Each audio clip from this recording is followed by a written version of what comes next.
Good afternoon, my name is Cadet McDaniels and I will be briefing a squad ambush.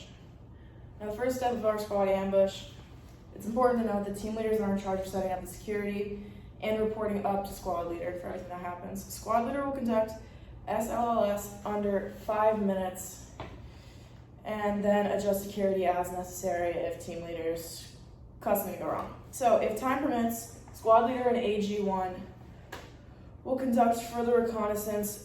It's important to note that reconnaissance should be focused mostly on what I'm worried about is this house over here, this building, because in case there are civilians inside, we don't want that to be a part of our kill zone because that is our right limit of our kill zone is that building. So we have to ensure that there are no civilians in there. And then before squad leader and AG1 leave, they will conduct a GOTWA and issue it out to all their subordinates every single time. Surveillance and observation team will also be our support by fire team because they are the closest team to the RP and we don't really have personnel to have a separate surveillance and observation team. And team leaders and squad leaders are in charge of showing the kill zone limits, and the kill zone limits start at TRP 1, which is visibly shown by this intersection to the left, and then to the right, the building like I mentioned earlier, that is the kill zone. And it's a distance about 100 meters. And squad leaders need to check on surveillance and observation team frequently, but since he will be a part of that team anyway, because that's also the support by fire team and that's what the squad leader should be, he shouldn't have to leave too much, but if he needs to check on security for whatever reason or the assault team, then he's able to do so, but has to issue out a GOTWA. When the squad leader conducts his reconnaissance, like I said to the house for example, they need to be giving off DCFMs, indirect fire targets if necessary, which they shouldn't be, limits of the kill zone if they change, but I don't think that they should, but if it's necessary for some reason, like if there are people, civilians here, then either we need to get them out or we need to move our kill zone. And then we need to define our LOA, and our LOA will be gone to by our assault team.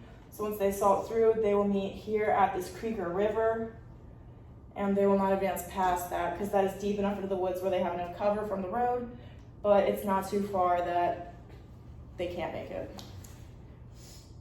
There are 3 claymores in our squad's possession. There are going to be 2 placed at the intersection and 1 placed right before the house facing from where the enemy is coming from. And the most likely enemy avenue of approach is this north road or this road from the east. The claymores are positioned here because I want our fire to start off by either a claymore detonating, but if that doesn't happen, then our squad leader will start off the detonation or the fire with his M4 to prevent backfire from, say, a machine gun. Once enemy fire is neutralized by all of our fires, then our assault team will assault through the objective, through our kill zone, checking to make sure that no enemies still have weapons or anything hazardous. 1 second, please. And if an enemy does possess a weapon or something of that matter, then they will remove it from them and also make sure that all enemies are dead or incapacitated.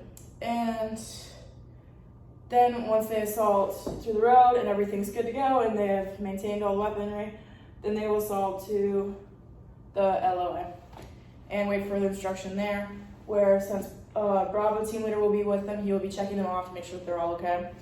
And then the EPW will demolish any of the equipment that was confiscated, and then squad leader will start to signal which groups will go to the rally point first. So the first group to go to the rally point, which will be indicated by red, is the East security team.